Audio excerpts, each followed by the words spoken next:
নমস্কার ইনভেস্টর, আপনারা দেখছেন মার্কেটে কি হচ্ছে। এই ভিডিওতে আমি বলবো আপনাকে এখন সামনে কি করা উচিত বিভিন্ন পরিস্থিতির উপর ভিত্তি করে।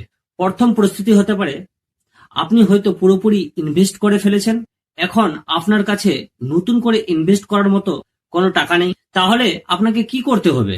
দ্বিতীয় পরিস্থিতি, যদি আপনার কাছে কিছু ক্যাশ থাকে যা আপনি মার্কেটে বা মিউচুয়াল ফান্ডে ইনভেস্ট করতে পারেন, তাহলে শর্ট টাইমের জন্য আপনার ইনভেস্টমেন্ট স্ট্র্যাটেজি কি হওয়া উচিত।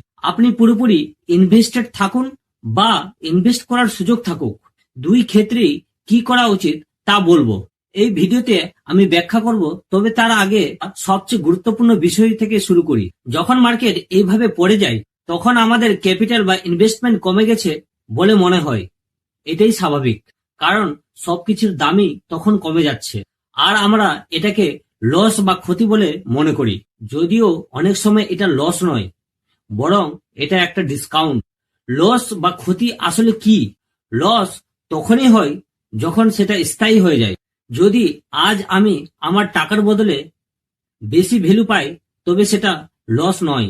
লস তখনই হয় যখন আপনি বিক্রি করে বেরিয়ে যান। একবার যদি আপনি আপনার শেয়ার বা মিউচুয়াল ফান্ড বিক্রি করে দেন তখন সেই লস স্থায়ী হয়ে যায়। কিন্তু যদি আপনি বিক্রি না করেন তাহলে সেটা অস্থায়ী বা টেম্পোরারি থাকে। আজ যে শেয়ার পড়েছে সেটা কালকে বাড়তেও পারে। তাই এই পরিস্থিতিকে লস মাইন্ডসেট দিয়ে না দেখে ডিসকাউন্ট মাইন্ডসেট দিয়ে দেখুন। আপনার পরিস্থিতি অনুযায়ী কিভাবে নিজের স্ট্র্যাটেজি নির্বাচন করবেন এইসব আমি এই ভিডিওতে বলবো। প্রায় 1.5 থেকে 2 বছর আগে মার্কেট তার সর্বোচ্চ স্তরে বা পিকে ছিল। তখন থেকে যদি আমরা প্রকৃত সংশোধন বা অ্যাকচুয়াল কারেকশন বা টাইম কারেকশন দুটোই ধরতে যাই, মানে ইনফ্লেশনও ধরলে প্রতি বছর 5 থেকে 6% ইনফ্লেশন আপনার ক্যাপিটালের মূল্য কমিয়ে দেয়, সেটাও যদি হিসাব করি তাহলে এটা একটা উল্লেখযোগ্য সংশোধন হয়ে দাঁড়ায়। প্রায় 20% কাছাকাছি আপনার ক্যাপিটালের মূল্য কমে গেছে। এটা বেশ বড় রকমের ক্ষতি মনে হতে পারে, কিন্তু এখানে একটি বিষয় মাথায় রাখতে হবে, এই যে মার্কেটের কারেকশন এটা স্বাভাবিক ব্যাপার, এটা স্থায়ী নয়। কাল যদি মার্কেট আবার রিকভারি করে তাহলে আজ যে আপনার বড় লোকসান দেখাচ্ছে সেটা প্রফিটে পরিণত হয়ে যাবে। কিন্তু মিডিয়ার হেডলাইন গুলো যেমন হয়, মার্কেট 2% পড়ে গেছে, ইনভেস্টেডদের 1 লাখ কোটি টাকা ডুবে গেছে, আসলে এটা খুবই ভুল ধারণা সৃষ্টি করে। কারণ ডুবে যাওয়া আমরা তখনই বলি যখন সেটা আর ফিরে পাওয়া সম্ভব না, কিন্তু মার্কেটে এমনটা হয় না। মার্কেট একদিন পড়তে পারে, আবার পরের দিন বাড়তেও পারে। সত্যিকারের ডুবে যাওয়া তখনই হয় যখন সেটা স্থায়ী হয়ে যায় এবং ফিরে আর আসে না। কিন্তু মার্কেটে এই বিষয়টা তেমন নয়। তাই আপনার টাকা ডুবে গেছে এই চিন্তা করা একটা ভুল মানসিকতা, এতে বিশ্বাস করবেন না। আপনার টাকা ডুবে যায়নি, বরং অনেক মানুষ এই পরিস্থিতির সুযোগ নেয়, বিশেষ করে যাদের নিয়মিত বেশি আইব্লস বা সুযোগ দরকার। আপনাদেরকে বলি, যাদের বেশি অ্যাটেনশন দরকার, যাদের বেশি ভিডিওতে ভিউজ দরকার, তারা যদি আপনাদেরকে প্রতিদিন পেনিক করাতে থাকে তাহলে আপনি তাদের উপর নির্ভরশীল হয়ে পড়বেন। এতে তাদের টিআরপি বাড়বে আর ভিউজ বাড়বে। তাই সাবধান থাকুন, এই হাইপের শিকার হবেন না। আজকাল খুব বেশি নয়েজ আছে, নানা ধরনের চমকপ্রদ ভিডিওতে থাম্বনেল লাগানো হচ্ছে। মার্কেট ডুবে যাবে, এখনই বেরিয়ে যান, অথবা এখনই সব টাকা ইনভেস্ট করে দিন। অর্থাৎ কথাগুলো সবসময় এক্সট্রিম পর্যায়ে বলা হয়। আপনি লক্ষ্য করলে দেখবেন বেশিরভাগ ভিডিও বা নিউজ চ্যানেলে প্রায় 90% সময় এক্সট্রিম কথা বলা হয়। এই ধরনের এক্সট্রিম কথা বা অতিরিক্ত নয়েজ থেকে একটু দূরে থাকুন। এই মার্কেট পরিস্থিতিতে আপনাকে এখন কি করা উচিত? প্রথম স্ট্র্যাটেজি তাদের জন্য উপযুক্ত যাদের কাছে এখন উপযুক্ত ইনভেস্ট করার মতো টাকা নেই। আগামী কয়েক মাসে যদি আপনার কাছে নতুন করে টাকা না আসে তাহলে আপনার কি করা উচিত? উত্তরটা খুবই সহজ, দুই কথাই বলবো। ডু নাথিং, কিছুই করবেন না। এটা শুনতে খুব সহজ মনে হবে, কিন্তু আমি ব্যাখ্যা করছি। একটু নিউজ দেখা বন্ধ করুন, কিছুদিনের জন্য আপনার ব্রোকিং অ্যাপ আনইনস্টল করে দিন। কারণ যখন আপনার কাছে নতুন করে টাকা ইনভেস্ট করার সুযোগ নেই আর মার্কেট যদি পড়তেই থাকে, তাহলে স্বাভাবিকভাবে আপনি যদি এইসব খবর বেশি দেখেন তাহলে আপনি ভুল সিদ্ধান্ত নিতে পারেন। আপনি হয়তো নিজের শেয়ার বা মিউচুয়াল ফান্ড বিক্রি করে দিতে পারেন, আর মার্কেট যখন ঘুরে দাঁড়াবে তখন আপনার কাছে আফসোস করা ছাড়া কিছু আর থাকবে না।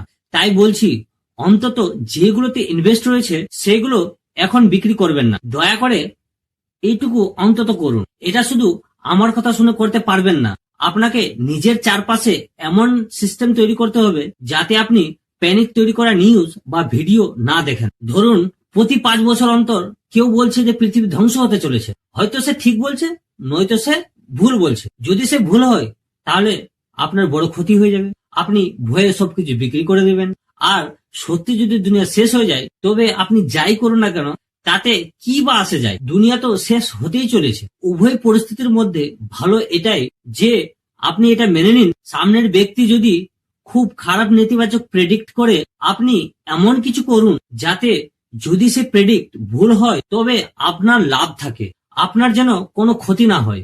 তাই আজ যে কেউ বলছে যে বাজার এমনটা হবে বা তেমনটা হবে, তাকে জিজ্ঞাসা করুন, ভাই আজ এসব বলে কি লাভ? 6 মাস আগে তো এমন কথা বলছিলেন না? 3 মাস আগে তো বলছিলেন যে ইনভেস্ট করো, ইনভেস্ট করো, ইনভেস্ট করো। এখন যখন লোকসান হয়ে গেছে তখন বলছেন বেরিয়ে যাও। তাই এই ভবিষ্যৎবাণী বা পূর্বাভাস দেওয়া মানুষদের থেকে একটু দূরে থাকুন। এবার দ্বিতীয় পরিস্থিতি, যদি আপনার কাছে ক্যাপিটাল থাকে, আগামী মাসে বা 15 দিনের মধ্যে নতুন পুঁজি আসার সম্ভাবনা থাকে যা আপনি ইনভেস্ট করতে পারেন, তবে আপনাকে দুটি কাজ করতে হবে। প্রথমত, আপনি অ্যাবসুলেট বটমের অপেক্ষা করবেন না। এটা ভাববেন না যে যখন মার্কেট পুরোপুরি পড়ে যাবে বা একদম নিচে আসবে তখন আমি ইনভেস্ট করব। এটা আজ পর্যন্ত কেউ প্রেডিক্ট করতে পারেনি, আপনিও পারবেন না। আপনি কি করে বুঝবেন যে এটাই মার্কেটের অল টাইম লো? মার্কেট তো আর ঘন্টা বাজিয়ে বলবে না যে আমি অল টাইম লোতে চলে এসেছি, এখন ইনভেস্ট করে দাও। এমনটা তো হয় না। আর এটা প্রেডিক্ট করতে গেলে আপনি ভুল প্রমাণিত হবেন। এমনটা যদি করেন তাহলে কি ক্ষতি হবে সেটাও জেনে নিন। গত 1 বছরে যদি আপনি মার্কেটের 10টি সেরা দিন মিস করতেন যখন মার্কেট সব থেকে বেশি বেড়েছিল, তবে 10 বছরে আপনার যে গড় রিটার্ন আসার কথা ছিল সেই রিটার্ন আপনার 50% কমে যেত।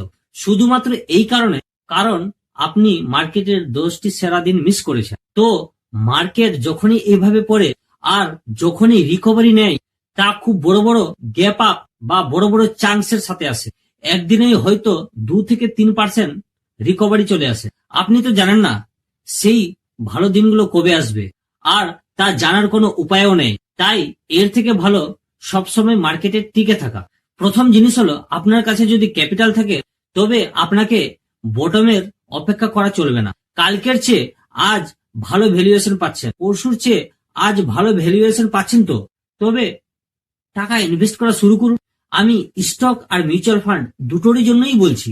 সেই সব কোম্পানির শেয়ার কিনুন বা মিউচুয়াল ফান্ড কিনুন যারা কাল পর্যন্ত খুব ভালো পারফরমেন্স করছিল। এটাই কেনার সঠিক সময়। দেখুন, ইনফ্লেশনের যুগে আপনার কাছে থাকা টাকার মূল্য সব সময় কমতে থাকে। শুধুমাত্র এই স্টক মার্কেটের পিরিয়ড গুলোই এমন হয় যেখানে হঠাৎ করে আপনার 500 টাকায় আগের চেয়ে বেশি স্টক বা ইউনিট কিনতে পারছেন।